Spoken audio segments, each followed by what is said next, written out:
Welcome everyone to the physics made easy classes. इस video में हम क्लास 12th चैप्टर न्यूक्लियाई का NCERT का न्यूमेरिकल नंबर 1 डिस्कस कर रहे हैं, which is based on binding energy. हमें यहाँ पे बाइंडिंग एनर्जी पूछी गई है नाइट्रोजन न्यूक्लियस की, जिसका मास हमको यहाँ पे गिवन है 14.00307 U। तो पहले आपको बता दूं, अगर हमको किसी भी एलिमेंट की बाइंडिंग एनर्जी निकालनी होगी तो उसके लिए करना क्या होता है, हमको उसके पहले कुछ बेसिक्स पता होने चाहिए। बाइंडिंग एनर्जी बेसिकली होती है कि कितनी एनर्जी से न्यूक्लियॉन्स को न्यूक्लियस में बांध के रखा हुआ है, या फिर बाइंडिंग एनर्जी होती है कितनी एनर्जी चाहिए सारे के सारे न्यूक्लियॉन्स को न्यूक्लियस में से सेपरेट करने के लिए। अब बाइंडिंग एनर्जी निकालने के लिए हमको जो पहले बेसिक्स आने चाहिए वो कौन कौन से बेसिक्स हैं। पहला बेसिक है, हमको लर्न होना चाहिए मास ऑफ प्रोटॉन, जो होता है 1.007825 U। U इज यूनिफाइड मास। हमको पता होना चाहिए मास ऑफ न्यूट्रॉन, जो होता है 1.008665 U। हमको तीसरा बेसिक जो आना चाहिए, it is very very important basic, this one is very very important. इसमें क्या लिखा है, अगर वन यूनिफाइड मास एनर्जी में कन्वर्ट होता है तो कितनी एनर्जी मिलती है हमको 1 U से। 1 U से हमको मिलती है 931.5 मेगा इलेक्ट्रॉन वोल्ट। इतनी एनर्जी मिलती है हमको 1 U से। ये फैक्ट हमको लर्न होना चाहिए। बाकी फोर्थ बेसिक है हमारा मास डिफेक्ट का फॉर्मूला।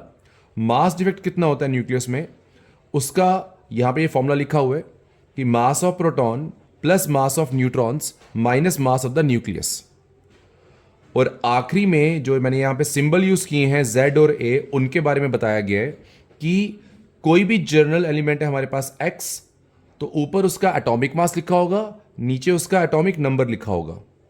एटॉमिक मास को हम करते हैं डिनोट A से, एटॉमिक नंबर हम करते हैं डिनोट किससे, Z से। न्यूमेरिकल बाइंडिंग एनर्जी का करने के पहले आप सभी को पता हो कि हमको ये सारे बेसिक्स लर्न होने चाहिए। अगर आपको बेसिक्स लर्न नहीं है ये वाले, तो पहले वीडियो को पॉज करिए, ये सारे बेसिक्स लर्न करिए, उसके बाद फिर स्टार्ट करिएगा इसका सॉल्यूशन। तो आई होप आपने लर्न कर लिए होंगे सारे बेसिक्स। अब स्टार्ट करते हैं। देखिए, जब भी आपको बाइंडिंग एनर्जी निकालनी है ना, 3 स्टेप्स में पूरा काम हो जाएगा। स्टेप 1, इसमें आप क्या करेंगे, इसमें आप जितने भी प्रोटॉन्स हैं हमारे गिवन एलिमेंट में उसको लिखेंगे। वो लिखे होंगे यहां पे नीचे, जो भी सिंबल दिया है उसमें नीचे लिखे होंगे नंबर ऑफ प्रोटॉन्स, वो है 7। फिर आप लिखेंगे नंबर ऑफ न्यूट्रॉन्स, वो होंगे ऊपर का नंबर माइनस नीचे का number. Atomic mass minus atomic number, 14 minus 7, वो भी कितना आ गया, 7। तीसरा डाटा क्वेश्चन आपको देगा which is mass of nitrogen, वो यहां लिखा हुआ है, इसको आप सेम एज सच नोट कर लेंगे। फिर आप जो डाटा आपने बेसिक से लर्न किया, मास ऑफ प्रोटॉन लिखेंगे और मास ऑफ न्यूट्रॉन लिखेंगे। पहले स्टेप में ये 5 आप इंफॉर्मेशन यहां मेंशन करेंगे। स्टेप 2 में क्या करना होगा आपको, हर बार स्टेप 2 में आपको डेल्टा एम का जो फॉर्मूला है, ये वाला मैंने लिखा, इसको यहां अप्लाई करना है, जिसमें पहले मास ऑफ प्रोटॉन आ जाएगा। 7 है प्रोटॉन्स तो 7 टाइम्स मास ऑफ प्रोटॉन, 7 है neutrons 7 times mass of neutron minus mass of the nitrogen nucleus.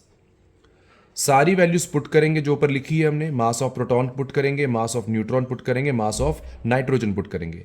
इस पूरे को सॉल्व करेंगे, आपका आंसर आएगा सॉल्व करने के बाद 0.11236 U।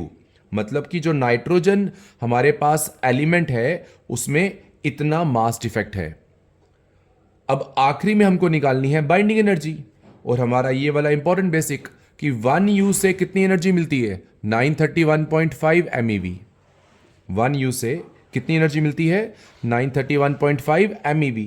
तो इतने मास से हमको कितनी एनर्जी मिलेगी वो हम यहां मेंशन करेंगे। अगर 1 से मिल रही है 931.5, तो इतने से कितनी मिलेगी, पूरे के पूरे वैल्यू को कर देंगे किससे मल्टीप्लाई, 931.5 से, और हमारी binding energy of nitrogen nucleus आ जाएगी 104.66334 MeV, मेगा इलेक्ट्रॉन वोल्ट। तो ये था आपका तरीका बाइंडिंग एनर्जी निकालने का। आई होप सभी को समझ आ चुका हो। किसी को फिर भी अगर कोई डाउट हो, they can again watch the video, they can again watch the lecture. Still you have any doubt, you can write in the comment section.